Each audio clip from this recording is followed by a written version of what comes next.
Chittagong college ছাত্র দলের উপর ছাত্র শিবির হামলা করেছে।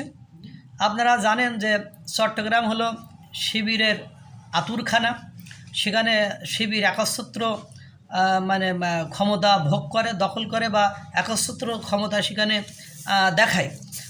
সেখানে আপনার চট্টগ্রাম কলেজে ছাত্র দলের উপর মানে হামলা চালিয়েছে তারা।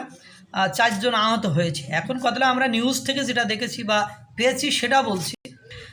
ওখানে বলা হয়েছে শেরেবাংলা হলের সামনে এই ঘটনা ঘটে। ছাত্র দলের সদস্য সচিব আবার উনি সমন্বয়ক ওমর ফারুক, রেদওয়ান, জাহিদ, কাইব, মোরশেদ এনারা ওখানে আহত হয়েছে।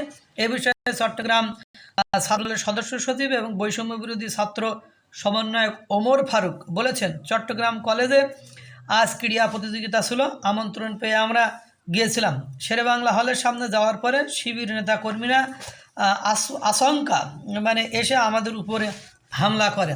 তারা আমাকে উদ্দেশ্য করে বলে, ছাত্রদল নেতা ফারুক চট্টগ্রাম কলেজে থাকতে পারবে না। যারা হামলা চালিয়েছে তাদের কথা হলো চট্টগ্রাম কলেজে শিবির থাকবে, ছাত্রদল থাকবে না। ওদিকে শিবির নেতা শামীম আবদুল্লাহ সহ তারা 30-35 জন এই হামলা চালিয়েছে বলে ওমর ফারুক বলেছে। এবার শিবির মহানগর সভাপতি বলেছেন, সেখানে অর্থাৎ চট্টগ্রাম কলেজে ছাত্র রাজনীতি নিষিদ্ধ। সেখানে বৈষম্য বিরোধী ছাত্ররা, সমন্বয়করা বা সাধারণ ছাত্ররা তারাই এদেরকে বাধাগ্রস্ত করেছে। তারা মানে ছাত্র দলের এরা লিফলেট বা ফর্ম বিতরণ করছিল। সেখানে যেহেতু রাজনীতি নিষিদ্ধ, এজন্য ওরা এদেরকে ঢুকতে দেয়নি।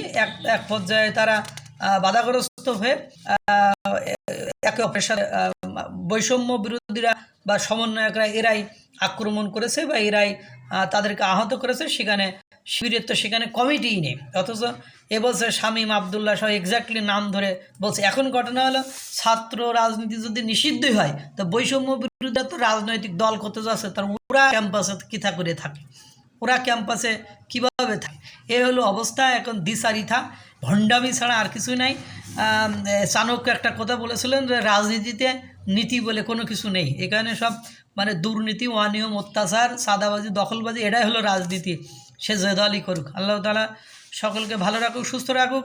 এবং সারা বাংলাদেশে ছাত্রদল এবং ছাত্র শিবির যা শুরু করেছে, একে অপরের নিয়ে মারামারি যা শুরু করেছে, অবশ্য একদল বলছে আমরা মারিনি, আরেক দল বলছে মারছে। এটাই যে ঘটনা ঘটেছে। সেদিন একবার শিবির সভাপতিকে মারছে, সেদিন এমসি কলেজে ঝাড়ছে, আবার এদিকে কুয়েটেও ঝাড়াঝাড়ি চলতেছে। চালাও গোটি ধানবন্দে। আপনারা এইভাবে চালাতে থাকেন, আমরা দেখতে থাকি। আল্লাহ তাআলা সকলকে ভালো রাখুক, সুস্থ রাখুক। আসসালামু আলাইকুম ওয়া রাহমাতুল্লাহ।